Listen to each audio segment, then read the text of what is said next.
Evening student. आज हम लोग क्लास 12 चैप्टर नंबर 9 के एनसीईआरटी के क्वेश्चंस करेंगे। अभी तक हमने थ्योरी पार्ट पूरा कंप्लीट कर लिया है।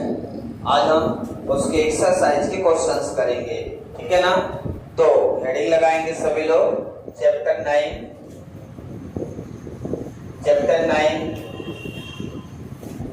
एनसीईआरटी।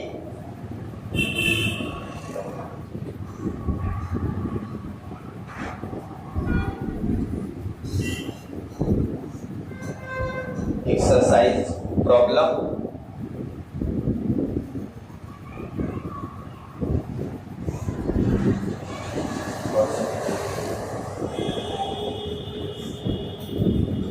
क्वेश्चंस एनसीईआरटी के हम लोग करेंगे एक्सरसाइज के 9.1 से शुरू करेंगे। 9.1 प्रॉब्लम, ठीक है ना। 31 प्रॉब्लम है टोटल इसमें। न्यू बुक के अकॉर्डिंग कितनी प्रॉब्लम है? 31। तो हम शुरुआत करेंगे 9.1 से। सबसे पहले 9.1 प्रॉब्लम क्या है इसको पढ़े, क्वेश्चन को पढ़ेंगे, उसके बाद उसका आंसर बताएंगे। तो 9.1 है स्मॉल कैंडल, क्या है? Small candle 2.5 centimetre in size is placed at 27 centimeter in front of concave mirror of radius of curvature 36 centimeter। सबसे पहले आपके पास एक कॉनकेव मिरर है। कौन सा मिरर है? Concave mirror. इसके सामने हाइट ऑफ ऑब्जेक्ट आपको गिवन है। हाइट ऑफ ऑब्जेक्ट कितना गिवन है? 2.5 सेंटीमीटर। कितना है? 2.5 सेंटीमीटर। ये हाइट ऑफ ऑब्जेक्ट है। एक कैंडल है, उस कॉनकेव मिरर के सामने आपने ऐसे कैंडल को रख दिया है, ठीक है। और place 27 centimetre in front of concave mirror. तो ऑब्जेक्ट डिस्टेंस कितनी दे दिया है आपको? u equal to -27 centimetre. According to sign distance of object always negative है। Mirror of radius of curvature 36 centimetre. Radius of curvature concave mirror की भी negative होगी। -36 सेंटीमीटर गिवन है। और क्या गिवन है? At what distance from the mirror should a screen be placed in order to obtain a sharp image? हम image की distance मतलब कितनी दूर पे हमें एक शार्प इमेज फाइंड होगा, ये हमें बताना है। At what distance from the mirror should a screen be placed in order to obtain the sharp image? Describe the nature size of the image. ठीक है। If the candle is moved closer to the mirror, how would the screen have to be moved? यदि candle को screen की ओर move करते हैं तो screen कितना move होगी, कितनी मूव होगी, ये पूछ रहा है। तो पहले हम साइज ऑफ क्या निकालना है? Distance of image. और दूसरा निकालना है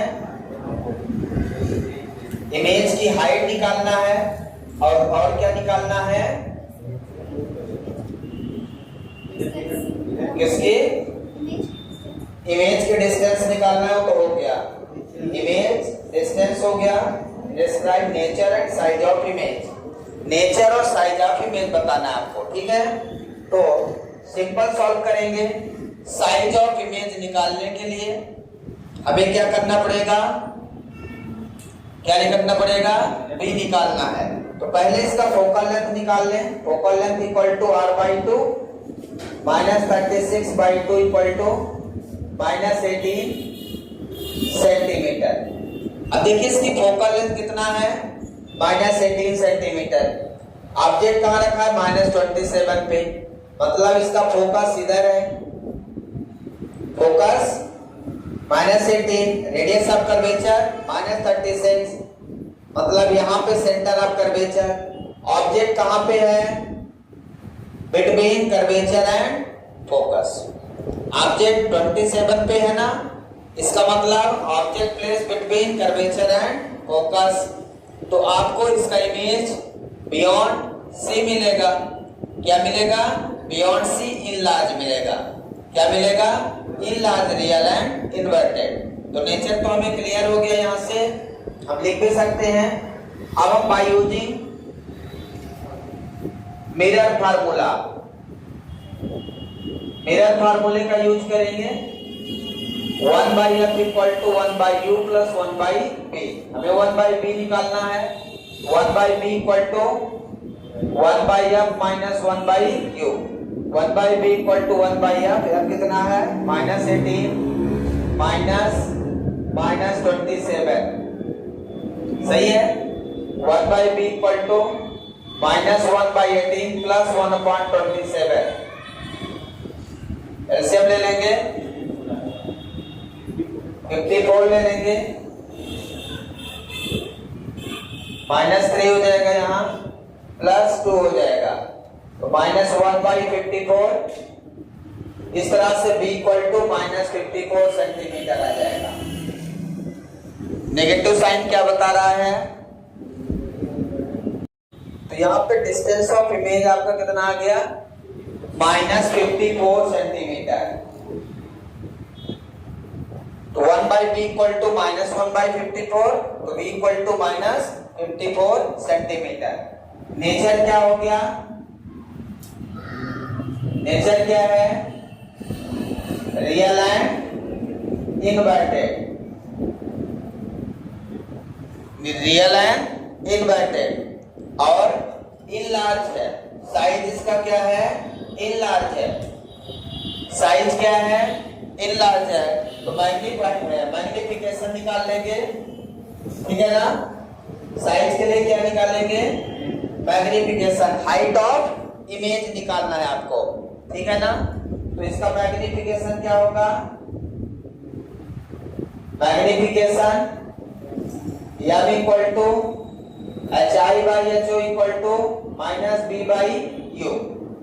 = -b/u। तो hi = क्या हो जाएगा? -b/u × ho,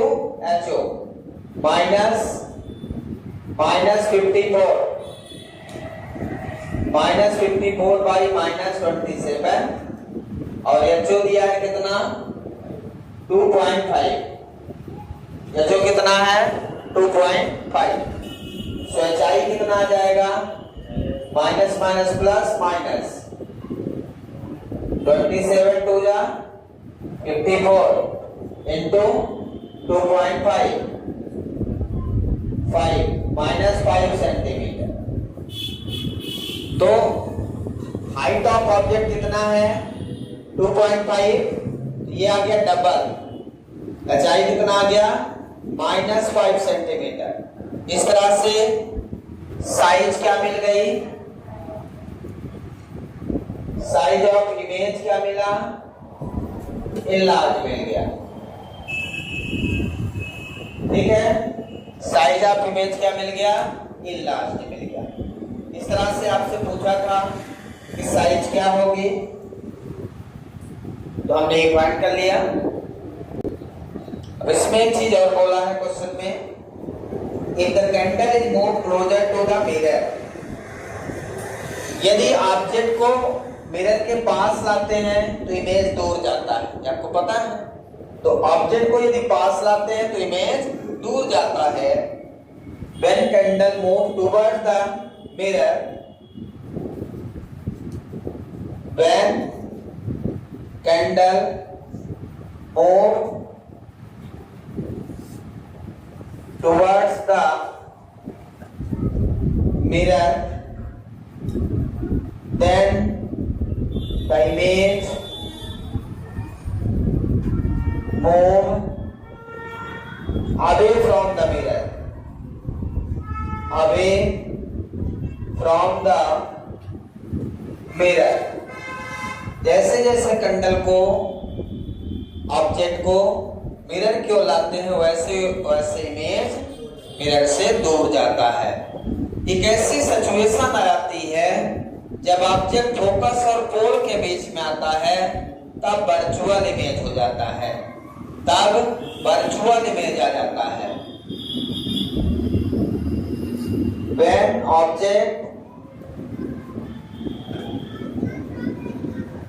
lies between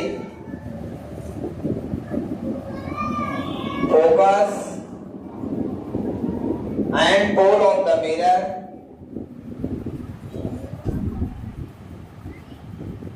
then image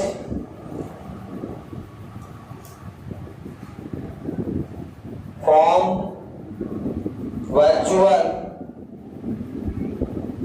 and erect behind the mirror, behind the mirror। ठीक है, तो इमेज कहाँ मिल जाएगा आपको? बिहाइंड द मिरर मिल जाएगा। ठीक है ना? तो ये सिचुएशन है जो आपसे क्वेश्चन पूछा था, उसका आंसर ये है। समझ आया?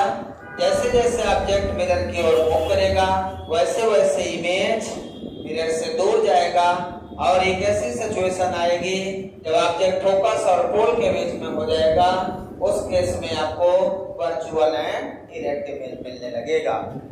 तो इस तरह से आपसे पूछा था कि ऐसी कौन सी कंडीशन है, क्या कंडीशन है कि ऑब्जेक्ट मिरर की ओर मूव करेगा तो इमेज कहाँ बनेगा और किस तरह से बनेगा, उसका नेचर क्या है। क्लियर है? अब आते हैं नेक्स्ट प्रॉब्लम पे। यहां से किसी कोई डाउट है? समझ आया सबको? प्रॉब्लम नंबर 9.2 पे आएंगे। क्या प्रॉब्लम है सबसे पहले पढ़ें। A 4.5 centimeter needle is placed 12 centimeter away from convex mirror। इस बार कॉन्वेक्स मिरर है। कौन सा मिरर है? Convex mirror. ऑब्जेक्ट है, प्लेस्ड है। हाइट ऑफ ऑब्जेक्ट कितना दिया है? 4.5 सेंटीमीटर। ये भी ऑब्जेक्ट है। अब क्या बोला है? Away from a convex mirror of focal length 15 centimetre. Convex mirror diverging होता है। इस तरह से इसकी फोकल लेंथ आपको गिवन है, और इधर कहीं सेंटर ऑफ कर्वेचर होगा, ये फोकस पॉइंट होगा, यहाँ इमेज बनेगा A डैश B डैश, ये इमेज बन गया, वर्चुअल इमेज बनेगा। इसकी फोकल लेंथ आपको गिवन है, F इक्वल टू कितना दिया है? 15 सेंटीमीटर। अब इधर हमेशा ये पॉजिटिव होगा, और इधर U आपको गिवन है। U कितना है? डिस्टेंस 12 सेंटीमीटर, तो -12 सेंटीमीटर है। सही है? 4.5 centimetre needle is placed 12 centimeter away from a convex mirror of focal length 15 centimeter if the location of image and the magnification। location of image मतलब distance of image, location of image, position of image, distance of image, ये सारे एक ही चीज है, इनमें confuse नहीं होना कि लोकेशन ऑफ इमेज क्या बताइए। ये क्या पूछ लिया? तो पढ़ के नहीं आए थे। अब तो जो पढ़े थे पोजीशन ऑफ इमेज पढ़े थे, और ये पूछ रहे लोकेशन ऑफ इमेज। ये बहुत कठिन क्वेश्चन है कि नहीं? तो लोकेशन पोजीशन सब एक ही होती है। लोकेशन, पोजीशन, सिचुएशन, कंडीशन सब एक है। यहाँ पे फिर से हम मिरर फार्मूला यूज करेंगे। 1/b = 1/f - 1/u। इसके बाद मिटा देते हैं, तो 1/b 1/f फोकल लेंथ 15 है यहाँ पे, -1/-12 1/15। एलसीएम लेके बताइए, एलसीएम कितना आया? 60 आ गया, तो ये आ जाएगा 9/60। 1/b = 9/60, तो b = 60/9। कट जाएगा 3 से,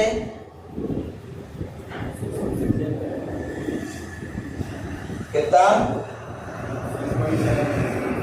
b b equal to 20/3 6.67 centimetre positive आ गया। p पॉजिटिव का मतलब वर्चुअल डायरेक्ट इमेज है। कैसा इमेज है? नेचर। किसी को समझ आया? कुछ आया समझ में? तो नेचर क्या लिख देंगे? नेचर यदि लिखना है तो वर्चुअल एंड इरेक्ट लिखेंगे। साइज तो हमेशा छोटी रहती है इसकी। यदि कॉन्वेक्स मिरर है तो इसमें इमेज हमेशा छोटा मिलेगा। कैसा मिलेगा? या तो हाईली डिमिनिश या तो डिमिनिश कॉन्वेक्स मिरर में, और कोई कंडीशन नहीं है इसकी। तो यहाँ पे वर्चुअल एंड इरेक्ट है। दूसरा क्या पूछा है? ये position of location of image हो गया, पोजीशन ऑफ इमेज हो गया।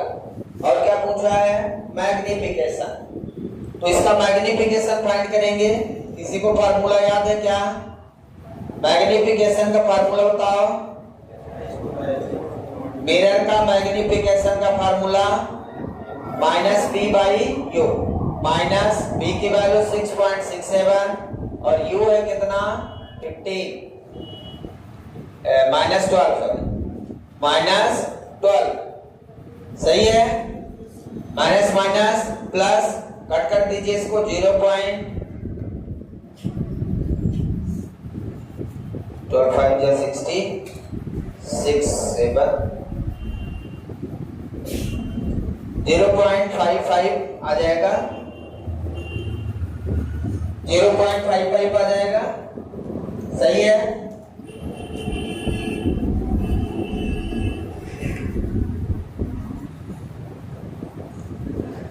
And the magnification. Describe the happiness as the needle is moved further from the mirror. ठीक है। मैग्निफिकेशन निकाल दिया हमने। डिवीजन सही है, चेक कर लीजिए। और यदि हाइट ऑफ, मान लो हाइट ऑफ इमेज पूछ लिया तो क्या निकालेंगे? hi equal to -b/u into ho। Height of image -6.67 -12 into 4.5। तो hi इक्वल टू इसको सॉल्व कर लेंगे। ये लगभग 0.55 आया इंटू 4.5 कितना आ जाएगा? 2.5। Height of image Nerli 2.5 centimetre. तो ऑब्जेक्ट से हमेशा इमेज कैसा रहेगा? छोटा ही रहेगा। कॉन्वेक्स मिरर में ये क्लियर है कि इमेज हमेशा छोटा मिलेगा। किसी कोई डाउट है? डाउट नहीं है तो अगला करिए। Question number 9.3। क्वेश्चन नंबर 9.3 क्या है बताइए जल्दी।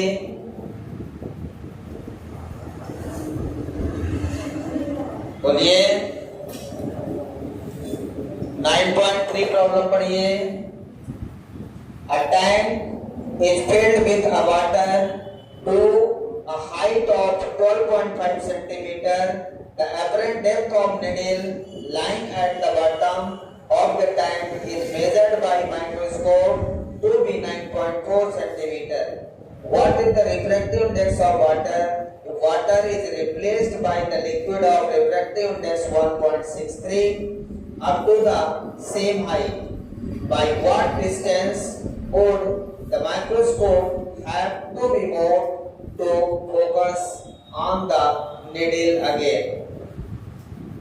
अब यहाँ पे एक कंटेनर है जिसमें पहले वाटर भरा है। क्या भरा हुआ है? वाटर। तो लाइट रेज वाटर से ग्लास में जाएगी।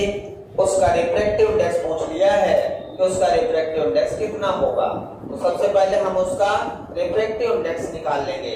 उसके बाद कहता है कि कोई दूसरा लिक्विड हम डाल देते हैं उसमें कंटेनर में जिसका रिफ्रैक्टिव इंडेक्स 1.63 है। उसका रिफ्रैक्टिव इंडेक्स देता है। पहले केस में रिफ्रैक्टिव इंडेक्स पूछता है। तो आपको याद है ये डेरिवेशन मैंने किया था।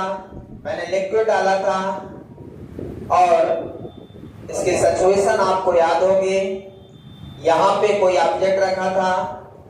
एक लाइट रेस यहाँ से जा रही थी।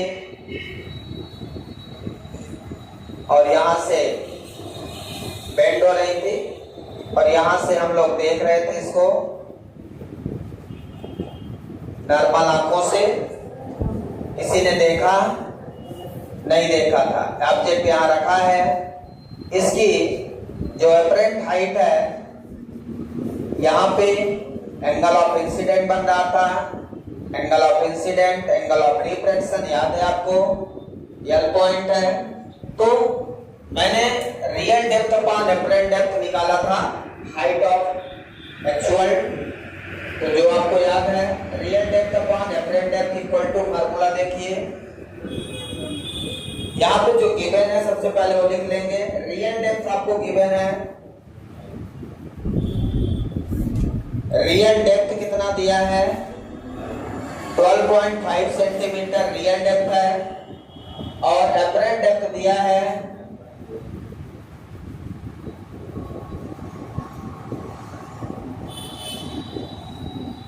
9.4 सेंटीमीटर। और क्या गिवन है, refractive index of water A mu W equal to real depth. Formula मैंने याद इसका प्रूव किया था, आपको याद होगा। Real depth upon apparent depth equal to refractive index.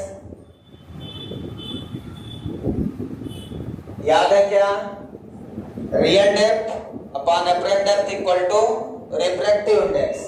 तो A mu W equal to real depth हमारी है 12.5, अपरेंट डेप्थ है 9.4। इसको सॉल्व करिए, देखिए कितना आएगा आंसर, 1.33 आ जाएगा।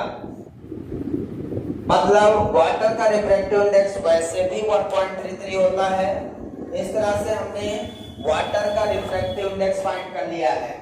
क्या कर लिया, वाटर का रिफ्रैक्टिव इंडेक्स फाइंड कर लिया। अब ये क्वेश्चन कहता है कि अब आपने एक ऐसा मटेरियल है जिसका रिफ्रैक्टिव इंडेक्स 1.66 है, कितना है, 1.63 है, उसमें आपने डाल दिया ऑब्जेक्ट को, तो उसका क्या पूछा है, रियल डेप्थ, अपरेंट डेप्थ कितना होगा ये पूछा है, ठीक है ना। तो when tank is filled with liquid, when tank is filled with liquid,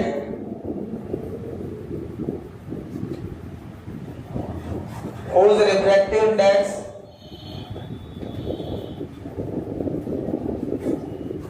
is 1.63। इस तरह से आपका रिफ्रैक्टिव इंडेक्स 1.63 है। तो अगेन आप फार्मूला लगाएंगे। इस बार जो भी लिक्विड है उसका refractive index 1.63 equal to real depth. Real depth आपकी उतनी ही है, अपरेंट डेप्थ आपसे पूछा है। क्या पूछा है, अपरेंट डेप्थ कितनी हो जाएगी, मतलब ऑब्जेक्ट कितना उठा हुआ दिखाई देगा यदि उसका रिफ्रैक्टिव इंडेक्स हमने चेंज कर दिया। तो रियल डेप्थ हमारा था 12.5 डिवाइडेड बाय 1.63। बोलिए रियल डेप्थ कितना आ जाएगा, इसको डिवाइड करके बताइए। 7.67, ये अपरेंट डेप्थ आ जाएगा। पहले अपरेंट डेप्थ 9.4 सेंटीमीटर थी जब रिफ्रैक्टिव इंडेक्स वाटर का 1.3 था। मतलब रिफ्रैक्टिव इंडेक्स बढ़ा देने से अपरेंट डेप्थ क्या हो जाएगी, कम हो जाएगी। रिफ्रैक्टिव इंडेक्स बढ़ा देने से अपरेंट डेप्थ क्या हो जाएगी, कम हो जाएगी। तो यहाँ पे refractive index inversely proportional to apparent depth है। रिफ्रैक्टिव इंडेक्स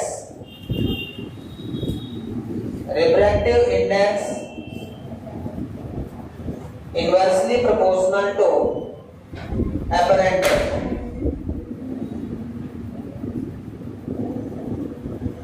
ठीक है, इस तरह से आप ध्यान रखेंगे। Refractive index inversely proportional to apparent depth, ठीक है ना। समझ आया क्वेश्चन? समझ आ गया?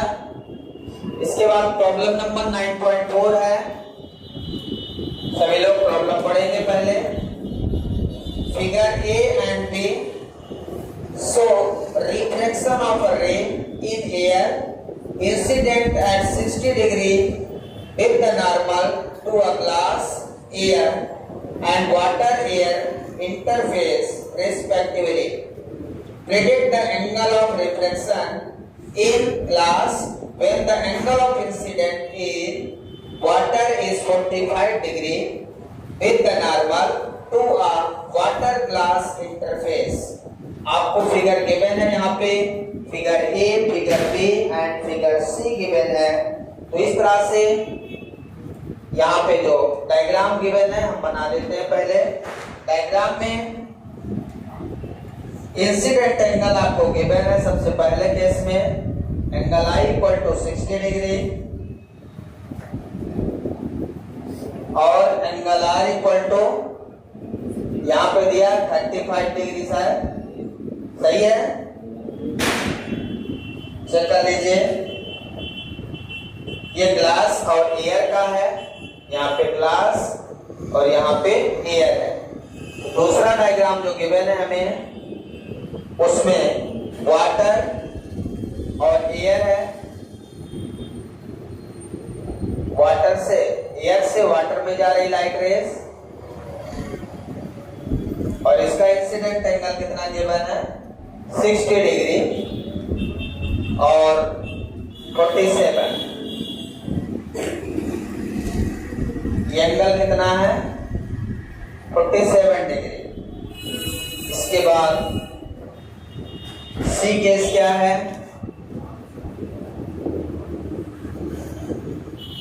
थर्ड नंबर सी केस है, इंसिडेंट 45 है,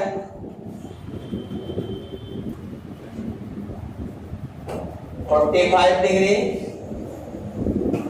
एंगल ऑफ रिफ्लेक्शन आपसे पूछ रहा है, ठीक है।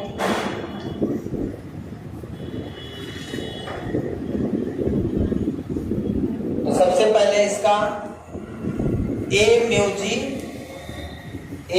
जी मतलब लाइट रेज एयर से ग्लास में जा रही है, तो A mu G equal to sine I by sine R. Sine I मतलब 60, साइन आर मतलब 35 डिग्री। इस पहले नंबर में हम लगाएंगे ए म्यू जी, एयर से ग्लास में जा रही लाइट रेज। तो इसको सॉल्व करिए तो साइन 60 की वैल्यू 0.86 वैल्यू निकाल लेंगे इसको 866 और 0.5736 इसको सॉल्व करेंगे 1.51 आएगा। ये ग्लास का रिफ्रैक्टिव इंडेक्स आ गया। किसका रिफ्रैक्टिव इंडेक्स? ये आ गया refractive index of glass. Refractive index of glass. वैसे रिफ्रैक्टिव इंडेक्स कितना होता है ग्लास का? 1.5 होता है। ये 1.51 एयर से ग्लास में, ठीक है लगभग। इसके बाद बी पार्ट का क्या है? ये ए पार्ट का आ गया। बी पार्ट का क्या निकालेंगे? एयर से वाटर में ए में W equal to sine I sine 60 divided by sine R 47 degree. यहाँ 47 है तो साइन 60 की वैल्यू वही आएगी 0.866 और साइन 47 की वैल्यू निकालेंगे 0.655। इसको सॉल्व करेंगे आएगा 1.32, लगभग 1.33 होती है। सी नंबर का लाइट रेज कहां से कहां जा रही है? सी नंबर में वाटर से ग्लास। तो यहाँ वाटर है और यहाँ ग्लास है। वाटर से ग्लास में जा रही है तो सी नंबर का W म्यू जी निकालेंगे। W म्यू जी, इसमें आपको फार्मूला मैंने बताया था W mu G equal to A mu G upon A mu W बताया था क्या, फ्री सरफेस का रिफ्लेक्शन था, तो W mu G equal to A mu G upon A mu W.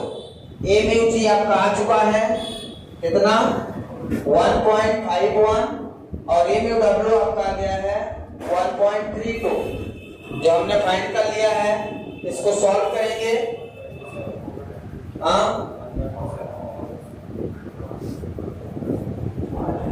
एक सेकेंड, एंगल आर पूछ रहा है ना इसमें, तो ये वाला फार्मूला लगाना पड़ेगा। इसमें पहले एंगल आर निकालना है, तो इसको हम डायरेक्ट क्या लिख सकते हैं, इक्वल टू, इसको हम A mu W mu G equal to A mu G upon A mu W. इसमें साइन आर आपको निकालना है, तो ए म्यू जी की वैल्यू 1.51 ये आ जाएगा आपका 1.144 आ जाएगा इसका रेशियो, मतलब डब्ल्यू म्यू जी कितना आ जाएगा 1.144। चेक कर लीजिए, ठीक है। अब हम डब्ल्यू म्यू जी को क्या लिख सकते हैं, डब्ल्यू म्यू जी को sine I by sine R, इसका इंसिडेंट ये है और साइन आर ये। अब मुझे क्या करना है, दैट इज इक्वल टू 1.144। अब मुझे साइन आई तो पता है लेकिन साइन आर नहीं पता, तो यहाँ पे sine I by sine R equal to 1.144 sine 45 divided by sine R 1.144 sine R equal to sine 45 divided by 1.144। Sine 45 की value 1/√2 1.144 sine R equal to 1/√2 की वैल्यू 0.707 डिवाइडेड बाई 1.144 1.14, ये लगभग वैल्यू कितनी हो जाएगी 0.618। इस तरह से साइन आर की वैल्यू आ गई और एंगल निकालेंगे, तो साइन इनवर्स यहां से R equal to sine inverse 0.618, इसकी वैल्यू आएगी 38.2, ठीक है ना। ये डायरेक्ट नहीं निकाल पाएंगे आप, कैलसी के माध्यम से ही वैल्यू निकाल पाएंगे। इस वैल्यू को, ये वैल्यू आप बिना कैलसी के नहीं निकाल पाएंगे, इसलिए ऐसा क्वेश्चन तो आना नहीं है। वैसे भी यदि आएगा तो यहाँ से ये भी आंसर आपका है, ये डायरेक्ट आप वैल्यू डायरेक्ट नहीं निकाल सकते विदाउट कैलकुलेटर। इस वैल्यू को निकालने के लिए आपको कैलसी चाहिए, ठीक है ना। या अप्रोक्सीमेशन आपको वैल्यू समझ आए तो अप्रोक्सीमेशन में ऑब्जेक्टिव में हम लोग वैल्यू को देख लेते हैं, तो ऑब्जेक्टिव समझ में आ जाता है कि इसका आंसर कौन सा होगा नियरली, तो वो थोड़ी सी प्रैक्टिस में बनने लगता है, ठीक है। समझ आया पूरा। तो पहले केस से हमने ए म्यू जी निकाल लिया, दूसरे से हमने ए म्यू डब्ल्यू निकाल लिया, तीसरे से डब्ल्यू म्यू जी निकाल लिया रिलेशन से, फिर आर निकाल लिया, what is the refractive angle of refraction. Clear है। नेक्स्ट क्वेश्चन, क्वेश्चन नंबर 9.5 क्या है, 9.5 बोलिए। 9.5 क्या है, a small bulb is placed at the bottom of a tank containing water to a depth of 80 centimeter, ठीक है। What is the area of the surface of water through which light from the bulb can emerge out? Reflective index of water is 1.33 is given. Consider the bulb to be a point source, ठीक है ना। यहाँ पे जो question दिया है उसके हिसाब से इसको सॉल्व करना है।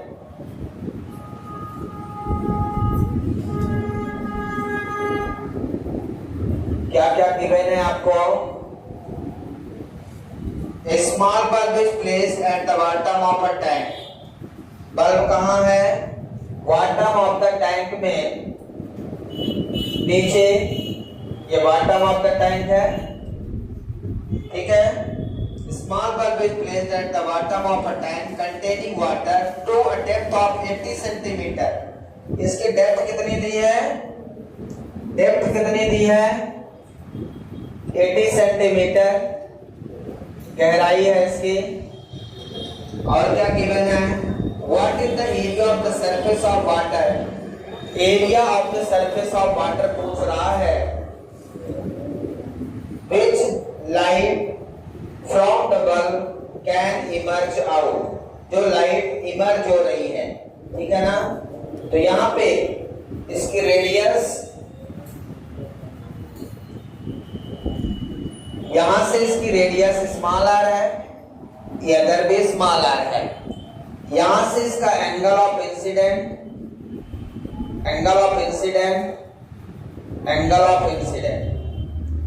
That is the critical angle. क्या है? क्रिटिकल एंगल पढ़ा है, क्रिटिकल एंगल पढ़ा है ना। तो यहाँ पे क्रिटिकल एंगल का कॉन्सेप्ट लगेगा, क्रिटिकल एंगल का कॉन्सेप्ट लगेगा, दैट इज आईसी। और हमने फार्मूला आपको बताया क्रिटिकल एंगल का, कितना बताया है? याद है? tan IC, इसमें tan IC लगा दोगे। यहाँ पे सरफेस पे पॉइंट है यस, और इसमें पॉइंट ले लेंगे,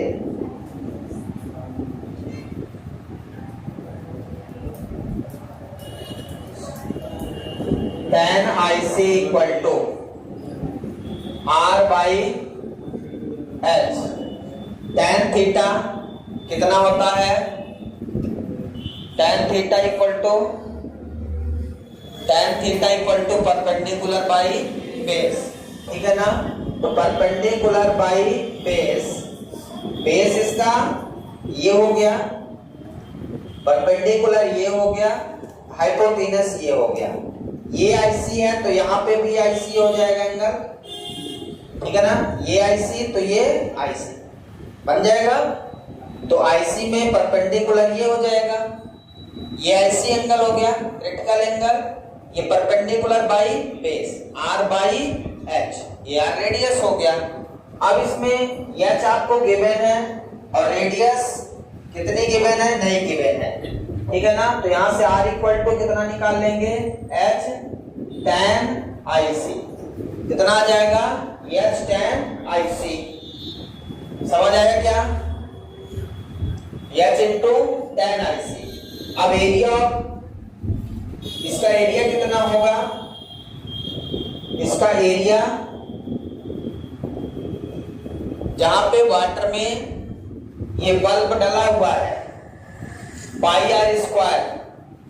एरिया कितना होता है? सर्कुलर फॉर्म है, पाई आर स्क्वायर। तो आर की वैल्यू आपने निकाल लिया है, कितना? पाई इंटू आर की वैल्यू है एच tan IC। तो ये कितना हो जाएगा? यहां से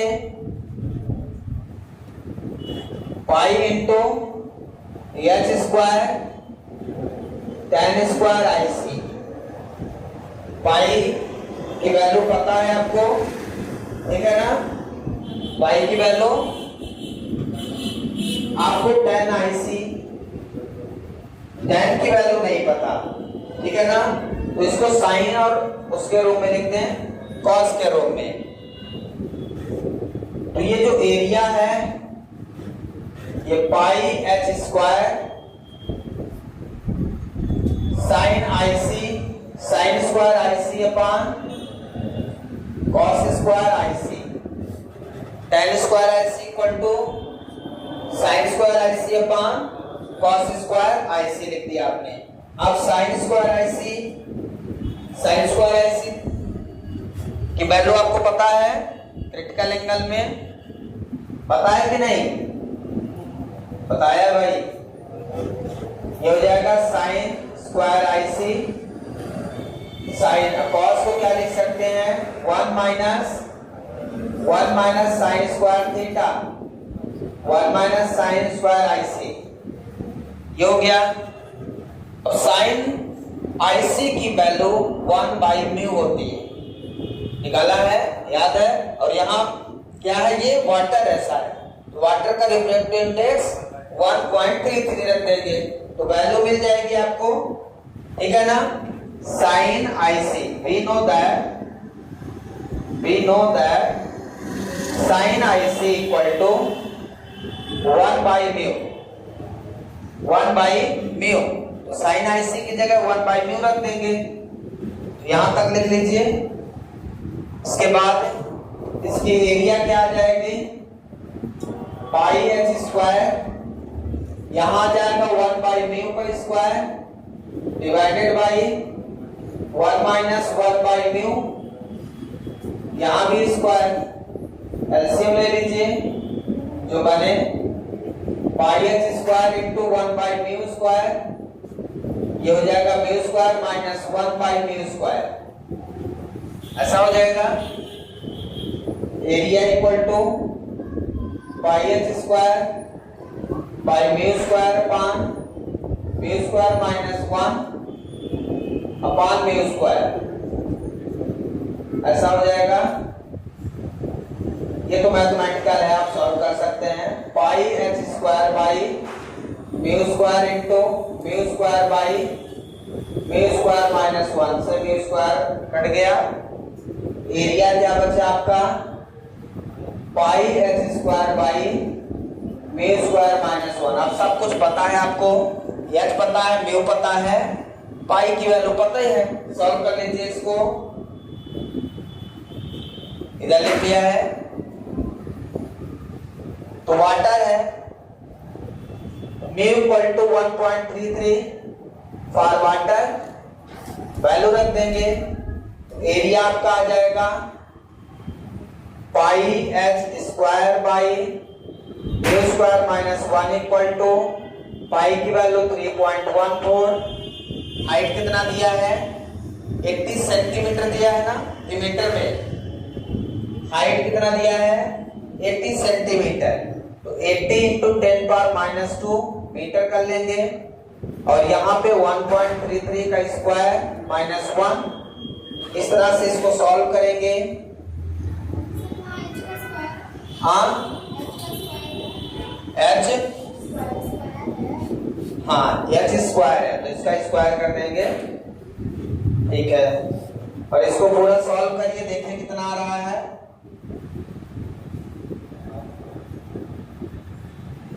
पूरी वैल्यू सॉल्व करेंगे 2.6 मीटर स्क्वायर, 2.6 मीटर स्क्वायर, ये हमारी एरिया आएगी। जो बल्ब आपने वाटर के अंदर डाला है, डेप्थ में आपका बल्ब गया है, उसकी एरिया कितनी हो जाएगी। जब बल्ब अंदर जाएगा पानी के तो कुछ ना कुछ एरिया कंटेन करेगा कि नहीं, तो जो एरिया कंटेन करेगा उसकी टोटल एरिया आ गई 2.6 मीटर स्क्वायर। कितनी आ गई 2.6 मीटर स्क्वायर। क्लियर है। नेक्स्ट क्वेश्चन,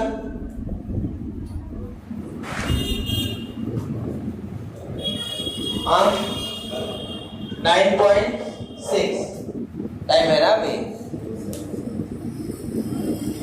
लिख लिया आपने यहां तक, कंप्लीट हो गया।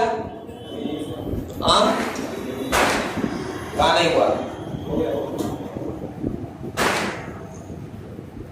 नेक्स्ट क्वेश्चन बहुत इजी है, शायद उस टाइप का मैंने करवा दिया है। प्रीलिम का है क्वेश्चन, और प्रीलिम के सारे क्वेश्चन हमने करवाए हैं कि नहीं।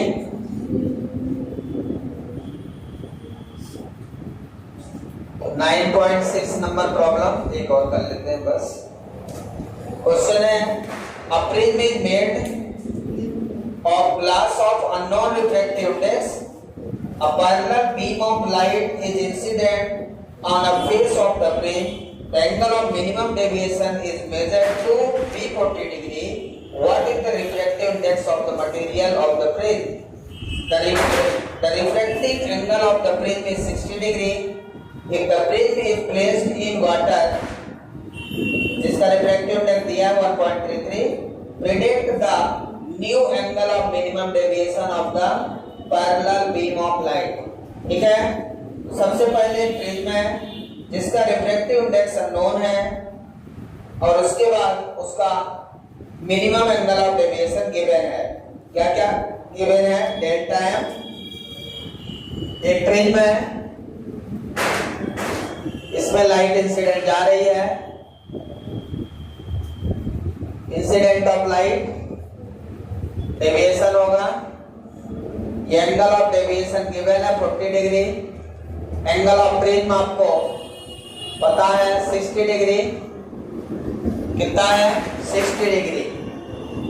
ये इस तरह से अब हमें यहाँ पे रिफ्रैक्टिव इंडेक्स निकालना है, तो हमारे पास फार्मूला है sine A plus delta M by 2। किसी को याद है क्या? और साइन ए बाई 2, ये हमारे पास फार्मूला है।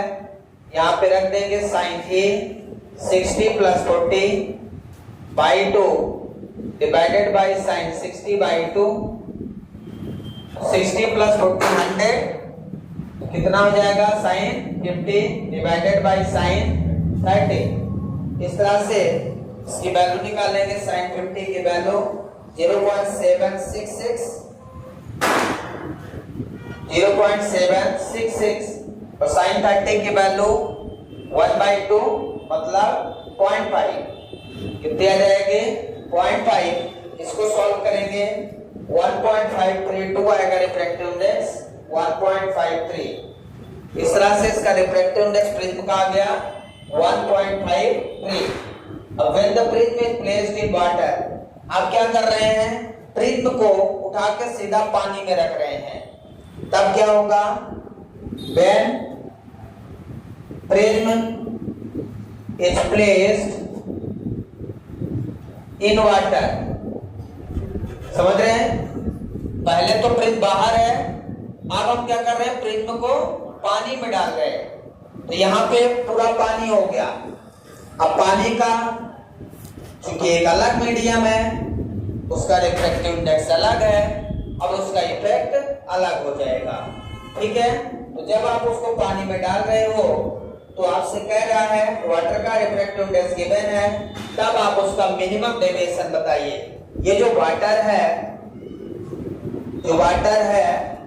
क्या है? ये वाटर, इसका रिफ्रैक्टिव इंडेक्स 1.33 गिवन है, तब इसका पूछ रहा है अब मिनिमम एंगल ऑफ डेविएशन क्या होगा? चेंज हो जाएगा। क्या होगा? Minimum angle of deviation change हो जाएगा। तो फार्मूला वही हम लिखेंगे, फार्मूला हमारा वही रहेगा, ए म्यू जी हो जाएगा, डब्ल्यू म्यू जी हो जाएगा।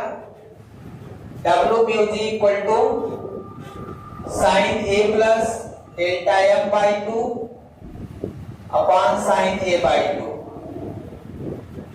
अब यहाँ पे एंगल ऑफ प्रिज्म तो चेंज नहीं होगा, प्रिज्म का एंगल चेंज नहीं होगा, बाकी चीजें चेंज हो जाएंगी। तो डब्ल्यू म्यू जी को हम क्या लिख सकते हैं?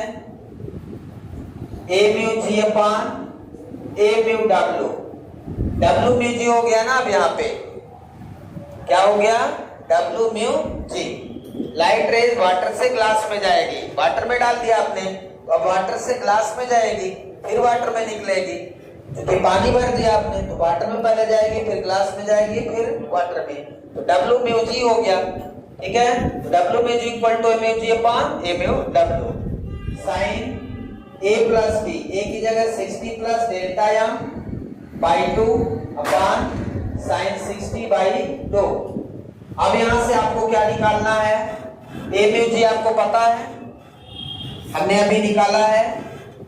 ए म्यू जी की वैल्यू 1.52 निकाल लिया, 1.53 अभी जो निकाला है, और 1.33 हमारे वाटर का है रिफ्रैक्टिव इंडेक्स।